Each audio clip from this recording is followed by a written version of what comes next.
Hey guys, welcome back to the channel. My name is Jan. I'm the CEO of Acquire.Fi. We have Nathan here today. Unfortunately, Andrew could not make it, and last Friday, I could not make it. So we are buzzing around and checking out what's up. I got the whole team on my back. Sounds like just swapping out single partners here. You're the one. You're the only one that's not being swept. That's right. That's right. Hopefully Friday we'll get the whole crew back together. But yeah, welcome everybody. Welcome back to our weekly videos we use every Tuesday and Friday. Try and cover the charts when we have Andrew.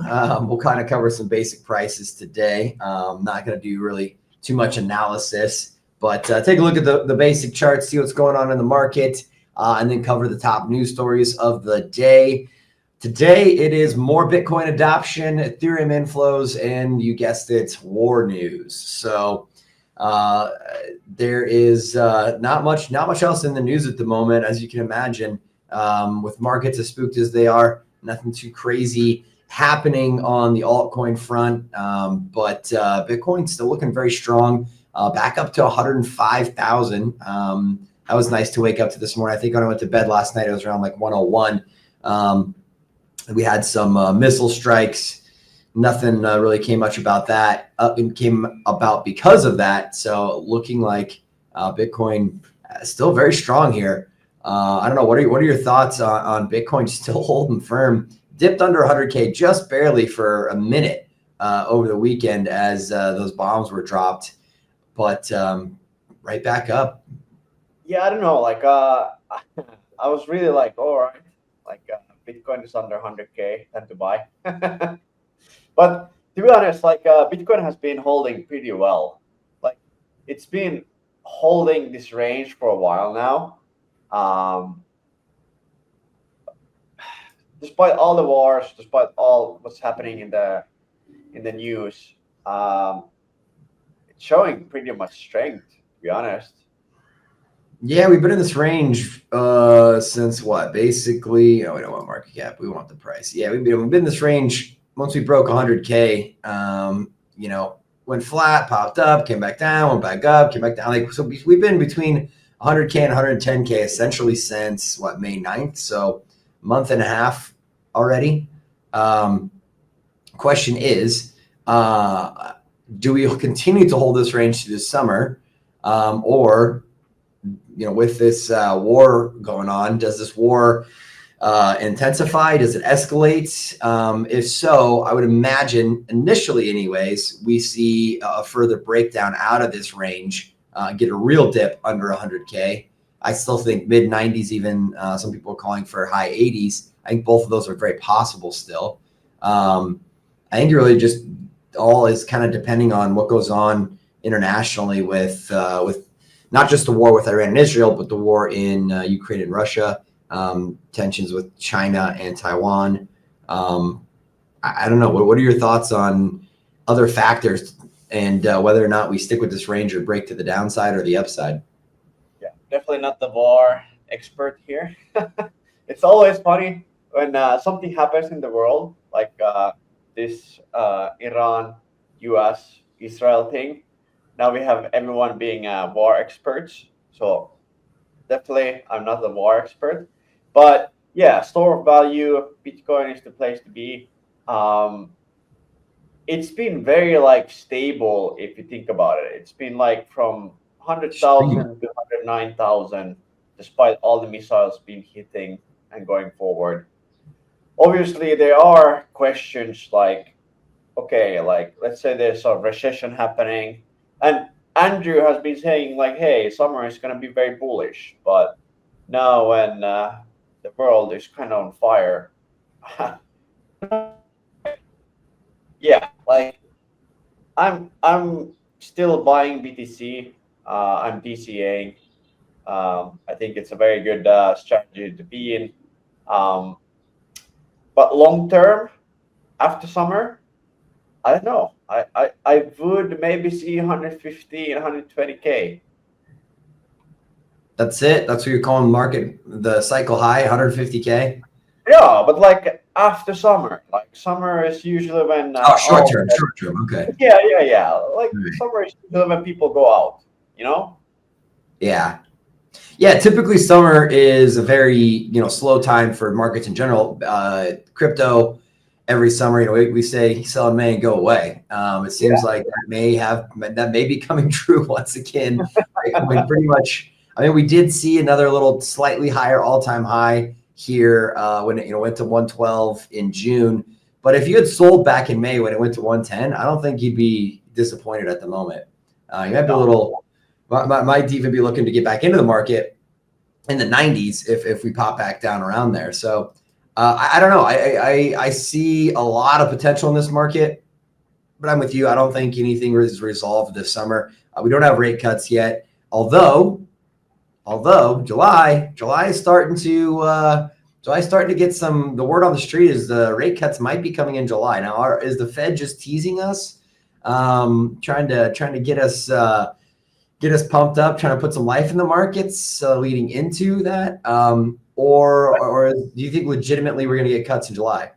Yeah, to be honest, it's pretty strange. Europe is cutting rates. I think every nation is cutting rates at the moment, but US is not. So It kind was of weird. Kind of so weird. we had the FOMC meeting last week. It was exactly what everyone expected it to be. JP came out, said no rate cuts, went back in his hole. But then, like already this week, 1 week late, less than a week later, there's multiple sources from the Fed saying we're eyeing a rate cut in July. I haven't heard anything else since then. Granted, it's only been 6 days, less than a little less than a week here since they had the last FOMC meeting, but poly markets starting to move upward on rate cuts for July. I don't know if we start. That my concern is they start hyping up. Oh, July rate cuts, July rate cuts. We see a pump in the markets. July comes and JP comes out and is like, no, who told you that? No rate cuts in July, and then the market just tanks because that's when we see big moves off of FOMC meetings, when we get the opposite or we get something unexpected, right? So I don't know. I personally, I don't know. I don't see probably not July rate cuts unless they start really talking about it and hyping some more news here in the next month.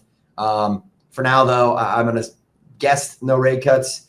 But until we get the rate cuts, until the war in Iran between Iran and Israel, between Ukraine and Russia is settled down, I don't see the markets being able to really pump and move. There's just too much uncertainty out there. So I agree. If we can get that figured out by the end of the summer here, coming into August, September, get some actual peace deals done, get things calmed down with both of these wars, get some rate cuts, see the money printers come back on. That's kind of been my thoughts, my predictions since the beginning of this year. I've wavered a little bit over the last couple months, but I think I'm gonna stick with that prediction. No, I agree. But yeah, it's been very weird. Like I've been telling on this channel, like despite all the wars, now we're not talking about the tariffs anymore. Remember tariffs? Mm-hmm. It's nothing about tariffs anymore. Now it's the like real war. So yeah, Well, I don't tariffs are know. Yeah, sorry.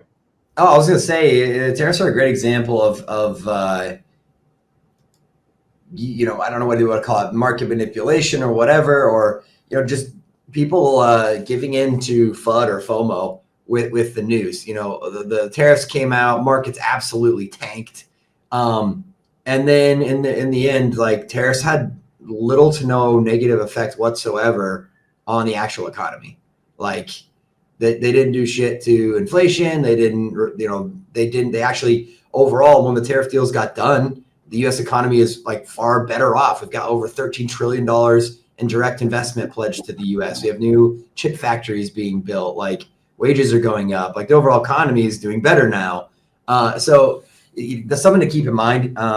Understand how some of these stories are used on purpose to try and achieve different agendas for different political or financial entities. So be prepared, understand how the markets are going to move. but understand the realities of how it's going to affect the underlying economy.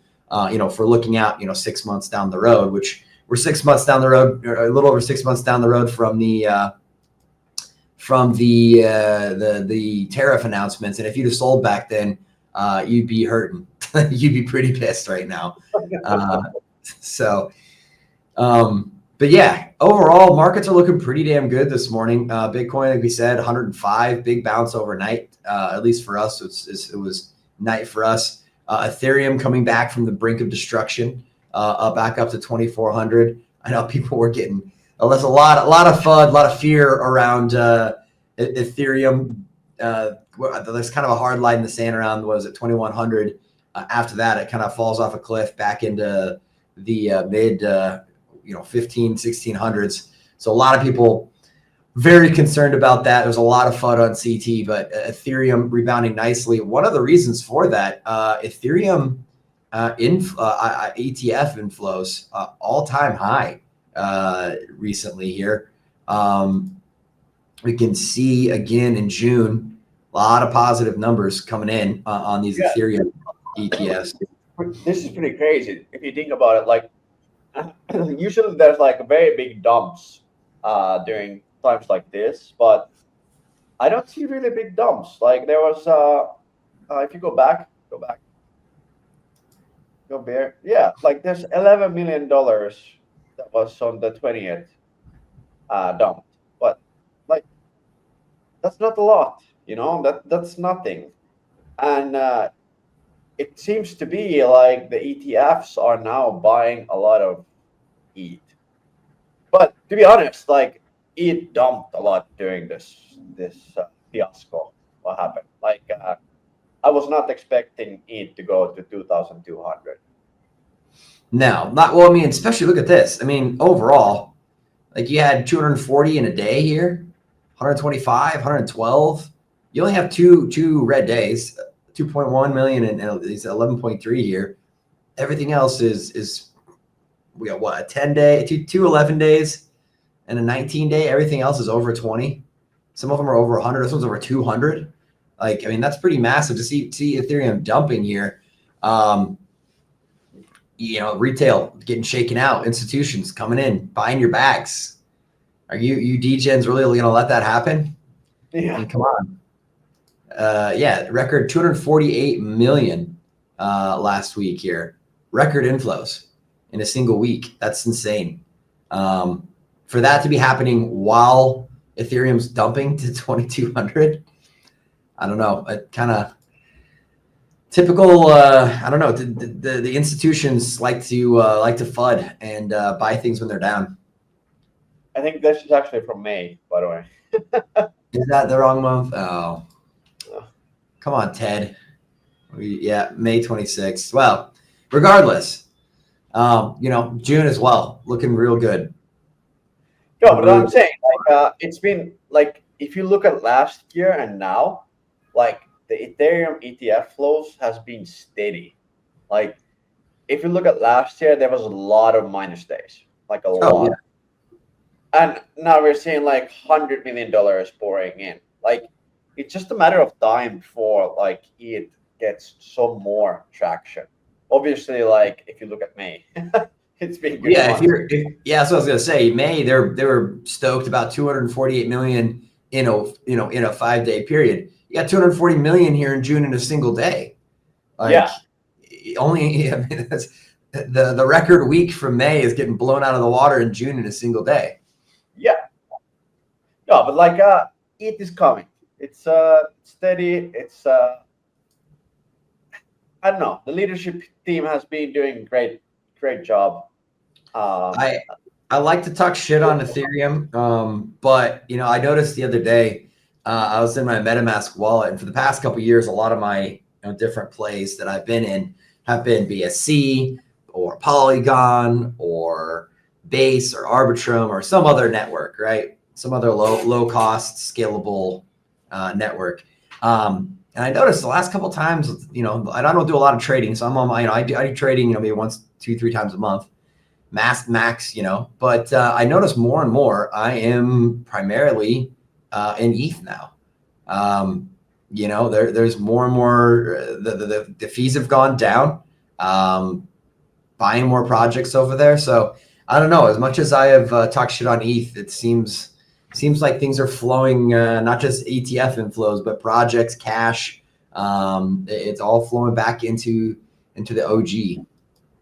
Yeah, I mean, Pump.Fun got banned from Twitter, right? So Solana has been kind of like under the radar.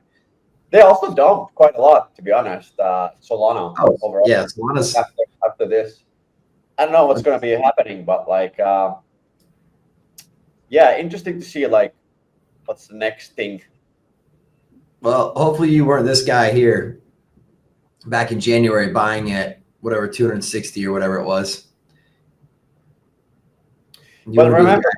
like the FTX estate that was selling, and people that bought it, they're still up a lot.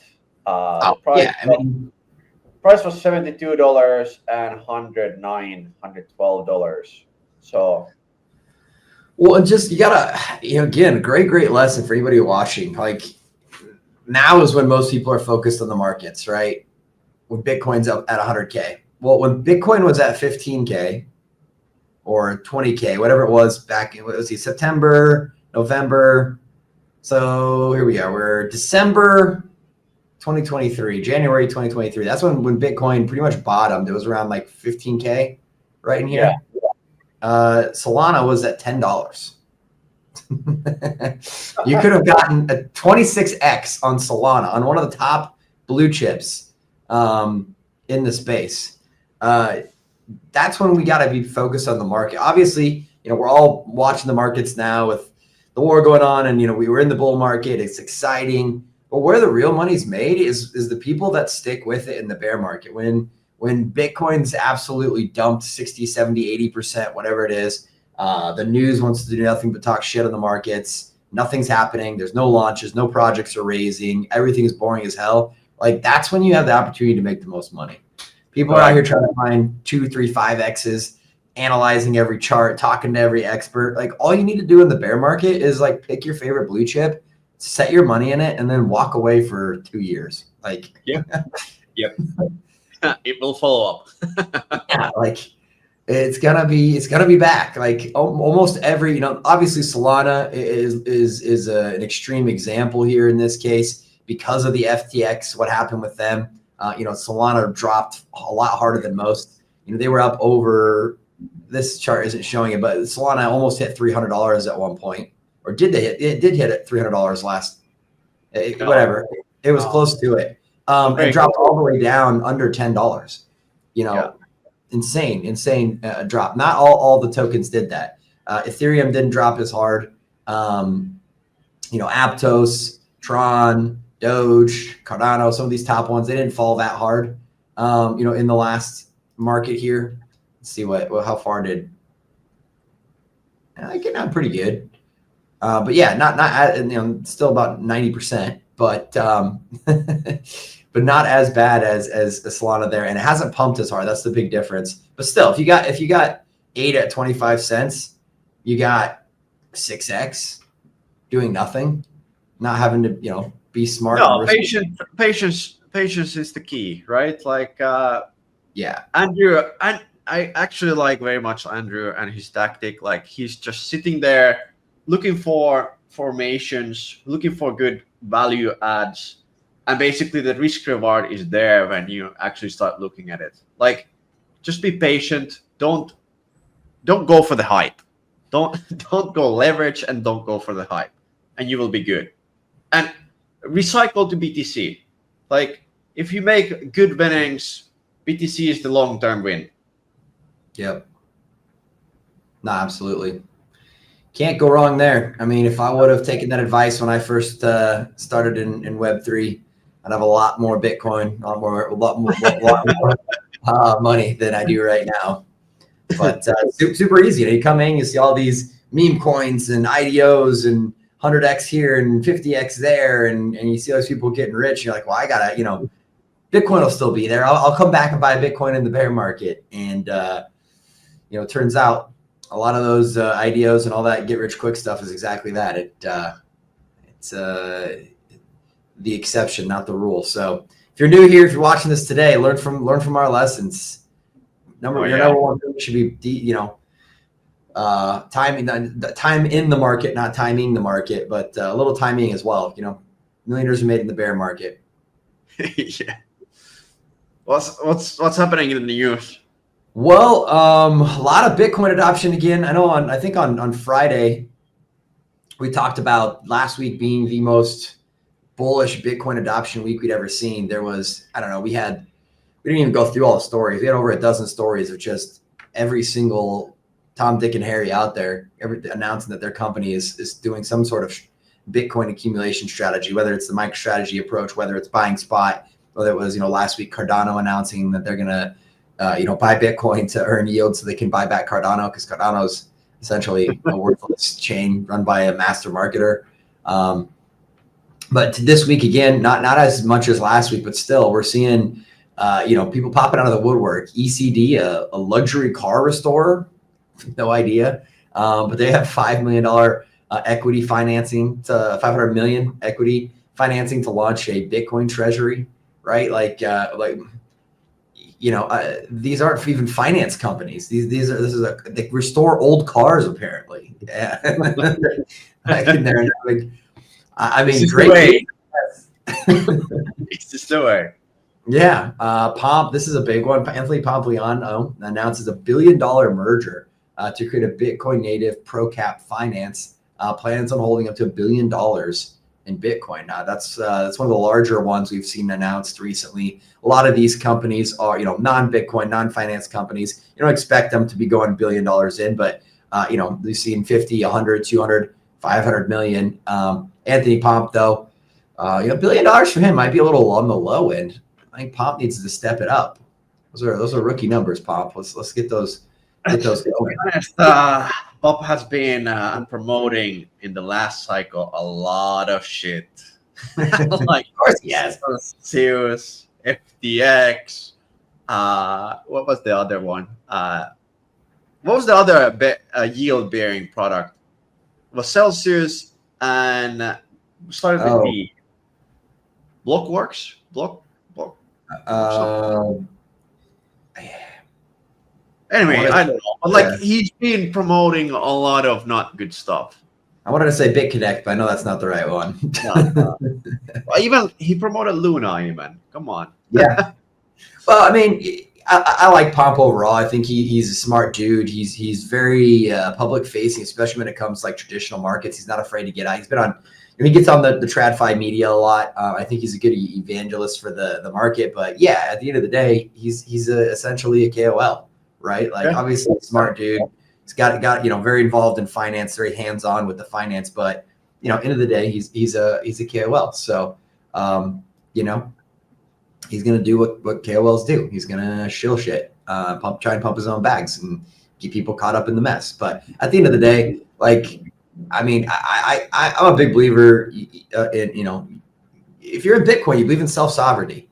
That should also apply to your own personal investments. Right? If you get caught up and listen to some shill and then get dumped on or get caught up in an FTX scam or something, it's you can't blame other people. You gotta make your own decisions. Be careful where you get your news from. I follow a ton of KOLs and a lot of them pitch a lot of shady shit, a lot of the time. But I take it with a grain of salt, right? Sometimes they have good stuff, sometimes they have bad stuff. You don't trust any one person with your financial well-being, except for yourself. Gotta do your due diligence. Always gotta do your research. So, understand the KOLs, even guys like Pomp. Whether you think he's a good guy or not, it doesn't matter. You shouldn't be basing all of your financial strategies on one individual. No. Again, another one here. Panther Metals, no idea. Sounds like it could be a recycling company. Don't know. Buying 4 million pounds for its a Bitcoin treasury. Literally, people are just coming out of the woodworks here. Sailor in the news again. Wants the EU to establish Sarah. I don't even know how to pronounce that. In the last name, Knafo. No. Yeah. Knafo. Is that a Scandinavian name? That's definitely not the Scandinavian Finland, that's why you know it. Okay, yeah. name. All right. Pushing for EU to establish a Bitcoin reserve. I highly doubt they do not do that. US has got one. China has one. They haven't announced it publicly as an official one, but the Chinese government has been either confiscating Bitcoin from its citizens and or buying on the market for a while now. I don't think that's any real big secret. It'd be silly for the EU not to do this. So, but again, bullish to see it's making headlines. ECD, Automotive Design Company. We already talked about them, but $500 million. That's they're the world's largest Land Rover and Jaguar restoration company. Okay. I mean, yeah, like, what can I say? Like, people understand. Hey, run for the money, run away from fiat, then go to BTC. Yeah, absolutely. And what else we got here? This one,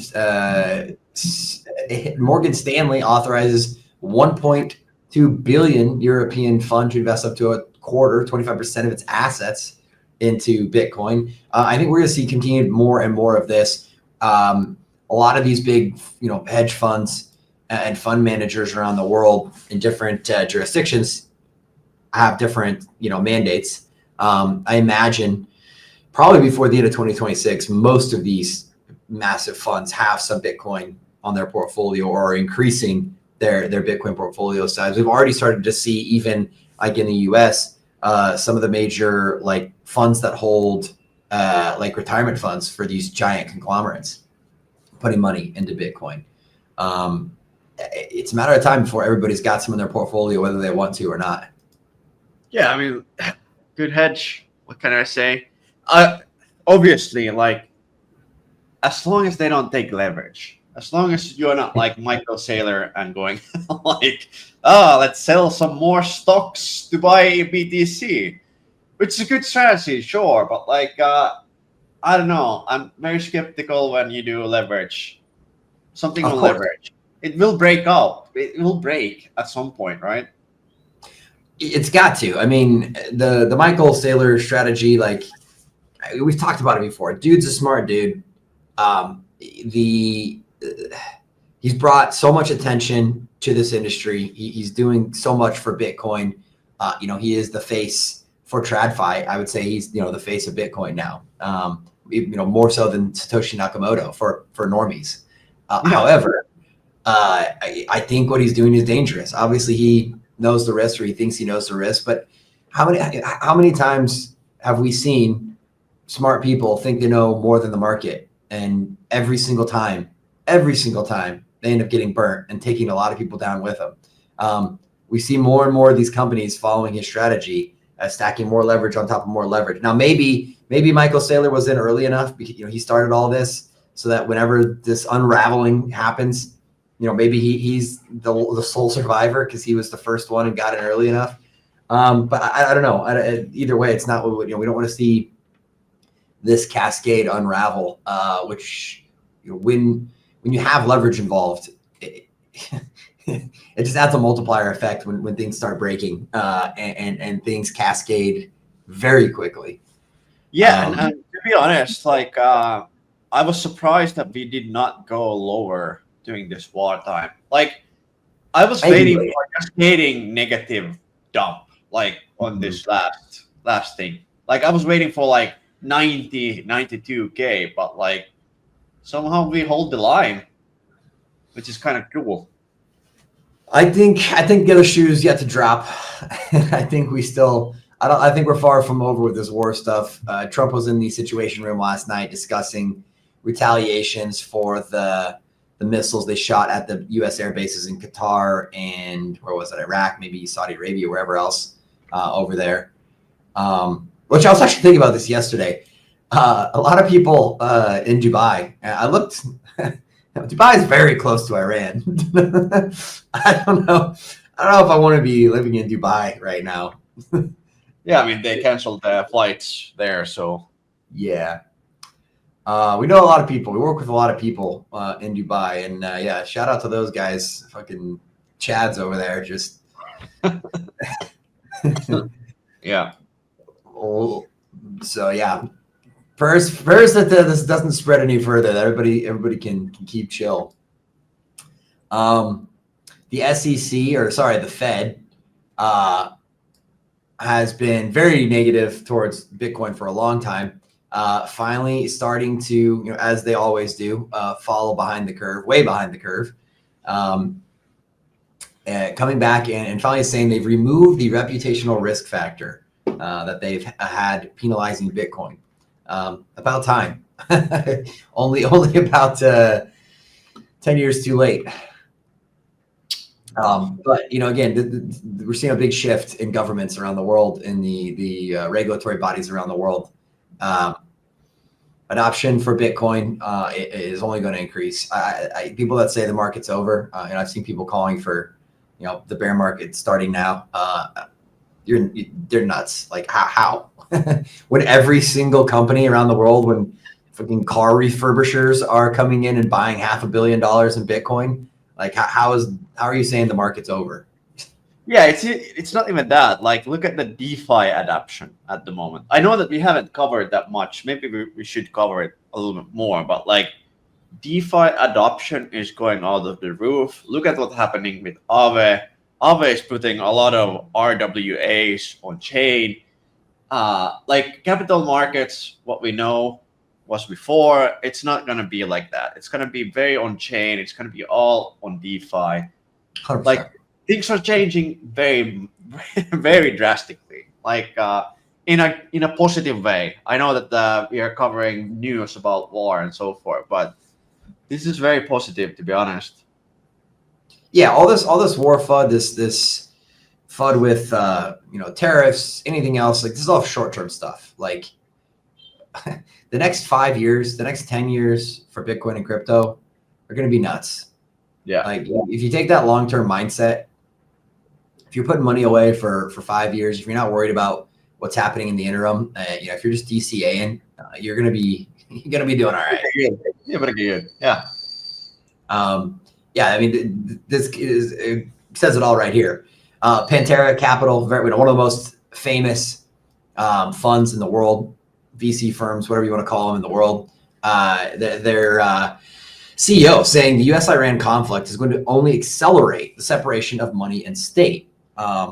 Undermining tariffs or wars, that's Bitcoin. It can't. It's censorship proof. We've seen in the last few months, as there's been sanctions on Russia, on Iran, they've moved a lot of their purchasing away from rubles and into Bitcoin. They've started sanctioning it within their own governments to allow for Bitcoin to be the currency that they're using for international trade.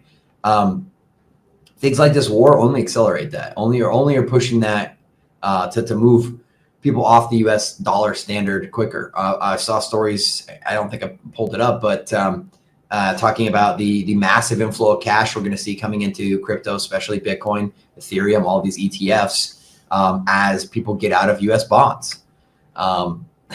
As an American, I don't know how good I feel about that, but how that's going to affect the U.S.'s economy and the world's economy. It's going to be a shaky time. So please, all my American friends, get into crypto, get into Bitcoin, and I won't have to worry about you. But it's going to be some for Europeans. Please buy BTC. Yeah, Europeans. It's going to affect everybody, right? If the U.S. dollar not even stops being the reserve currency, even if it just takes a hit on its market share of being the world's reserve currency, if that splits 70-30 with Bitcoin, imagine what that does to economies around the world, at least in the short term. It's going to be rough. It's going to be rough for people that aren't in crypto. No, I agree. Well, I suppose we should cover a little bit of this war news. We kind of hinted at it, kind of talked about it a bit here. This is the big news overnight. Iran launches missiles, U.S. bases in Qatar, Iraq, and Kuwait. To me, this seemed just kind of like a little saber rattling. It didn't launch that many missiles. When they were attacking Israel, they were launching hundreds of missiles for a couple to get through. They were trying to hit something in Israel. When they attacked these military bases, I think I saw there was like 11 missiles or something. All of them were shot down fairly easily. I don't think they had any real intention of bombing a U.S. military base. I think they know what happens if they do that. They're not ready for that yet. But I think it goes to show this is far from over. We did see a Trump post on Truth Social briefly. Ceasefire talks were in place. The ceasefire was going to happen within 6 hours between Iran and Israel. He has since taken that down. So I'm assuming things did not go according to plan. I don't know if that was before or after this missile happened. But polymarket odds of World War III, U.S. taking further military action in Iran by June 30th, which is 6 days from now, jumped majorly overnight, up to almost 80%, now sitting at 62%, as this was happening while Trump was in the Situation Room. This is far from over, as far as I can tell. Iran has pledged to kill 50,000 U.S. troops, pledged to attack all U.S. military bases in the area. There's a huge concern right now in the U.S. for terrorist attacks in the U.S. We know that I can't remember how many thousand military-age men from Iran were let in during the last administration when our borders were essentially just wide open. So still major concerns for further escalation in this war. I would be ready for some kind of, if we start seeing serious peace talks, I'll be very skeptical. I would be ready for a black swan event to happen. Hopefully not, but there's too much going on. Still very concerning. To be honest, out of this topic, but like polling market, like it has been very good for like prediction what will happen. Like very good actually. And there was before or like after the election, I was thinking like, hey, there's not gonna be any use case for polling markets. But to be honest, like it's the number one betting platform now for what's happening in the world. Like if you want to bet on something, Polymarket has been very good on it. Like very big shout out to Polymarket, how they basically went from just the US politics into like world politics and world happenings. Like, yeah, I think I'm very bullish for Polymarket. I think there's going to be a token launched soon. Let's see. Token, or are they gonna go the TradFi route and try and do an IPO? No, they will. I think they will do a token. And if anyone is looking to buy their token, they can come to us. We do have someone selling. No promotion whatsoever, but no financial advice. But there might be someone selling this. Little tip if you want to get ahead there. Yeah. Well, something that hot war or not, whether or not we see more bombs flying, the trade aspect of this, the economic impact of this war is being felt and going to continue to be felt. A great interesting story here. Just as Chinese airlines are allowed to fly over Russian airspace, Chinese oil tankers will be permitted by Iran to navigate the Strait of Hormuz, even if it's close to others.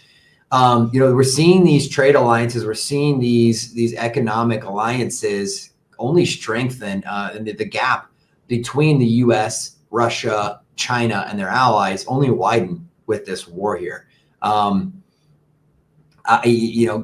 Hopefully, obviously, the economic impact is going to be seen. But what happens when if this goes into a hot war, right? Like the lines have been drawn. I think they've been drawn for a while, but even if it doesn't, I think the economic impact for the average person is going to only increase, which the biggest, 85% of Americans are against this war. And the biggest stuff I've been seeing in the news is look at all the problems we have at home in America right now. All the promises that Trump campaigned on fixing, right? The border issues, the immigration issues, the fentanyl issues, the economic issues. And now some of that, to be fair, he has addressed some of that. The economy stuff, he has worked on to an extent. We've got some stuff on the books, that 13 trillion that's supposed to be coming in. Sure, great. Why are we spending hundreds of millions, if not billions of dollars to go start another war in the Middle East? Another nonsensical proxy war. Why aren't we fixing our issues at home? We have plenty of shit we need to work on in America that actually affects American lives, rather than chasing another boogeyman in the Middle East.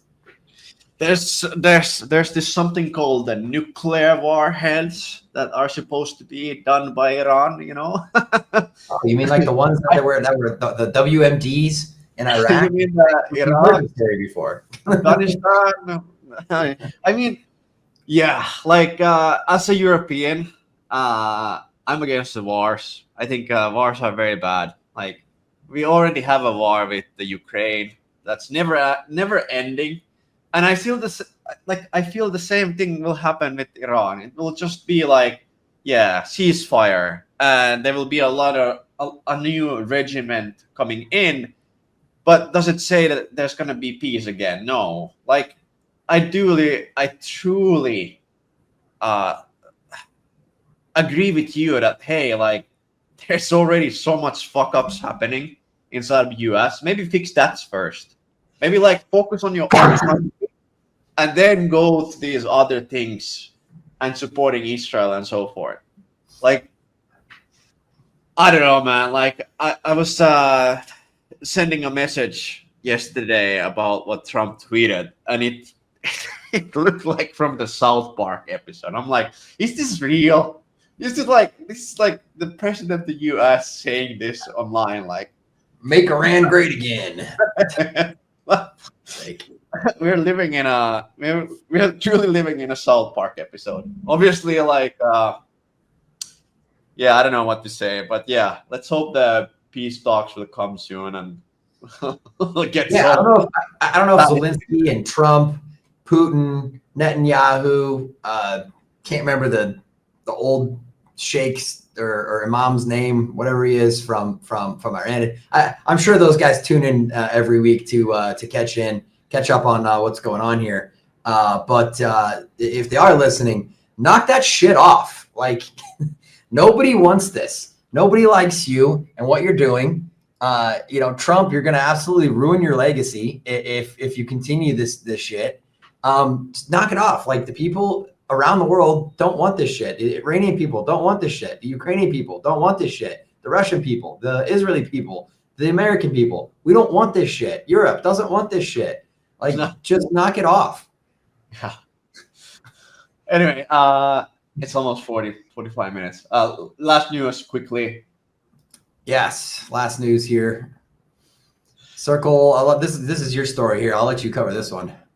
Yeah, so this is kind of crazy. So first of all, Circle did their IPO. They were trading on secondary as $22 per share. They're now at at almost $300. Yeah, congrats to anybody that got in on that deal. This is absolutely insane. Okay, so Circle doesn't do that much revenue, to be honest. Like their cash on hand is like 1.2 billion or something. They have a $37 million in debt. Like overall, their net revenue is 82 times like their stock value. This is absolutely insane. They're more valued now than Coinbase, than Robinhood, than like this is just I don't know. I think in 6 months. So remember, like the thing is when you do an IPO, there's a 6-month lockup, so you can't really sell any shares in the first 6 months. So I think we will drive the Circle value up, and there will be a massive dump happening. I was gonna say, when's that unlock? Remind me to short. Yeah, but this is not a financial advice. But like, just remember, there's gonna be a huge unlock coming at some point, and that's when I think the Circle value will go down a lot. But yeah, this is pretty insane. Like Circle is now more value than Coinbase, and they pay 50% of their revenue to Coinbase. Like, okay, like yeah, I get it. This market is insane. But all right, maybe we could wrap up 45 minutes here. Yeah. Any final words? I was just gonna say, what Circle did, Web3 companies IPOing, it's becoming a trend. Gemini's doing it. There's rumors of like Kraken and other centralized exchanges following this trend. I think usually these trends, you have one that just like absolutely kills it, like meme coins, idea, like whatever, right? some new AI token comes out. The first one crushes it. That's Circle right here, right? The next couple are going to do really good. And then it's going to get popular. And then everybody's going to try and get in. And then those last ones, it's going to be diminishing returns until the market's saturated and nobody makes any money on it. So if this is the trend you want to chase, pay attention now. Yeah. Well, let's the black horse would be Tether to do an IPO. Oh God. Matching the That's market. a top signal. That's a major top signal. Yeah. But I mean, the stablecoin bill came out now, which means that, hey, if you want to have stable coins in the United States, you have to have audits, you have to be regulated. I'm not sure if Tether can provide everything what is needed. But yeah, good to wrap it up here. Guys, if you like our news, if you like our segment, please like, subscribe. And on Friday, hopefully, we will have everyone on the call. Get you guys some some chart updates and maybe well, I mean, a lot's going to probably happen in the next 3 days with what's going on around the world. So I'm sure we'll have a whole new batch of stories to talk about.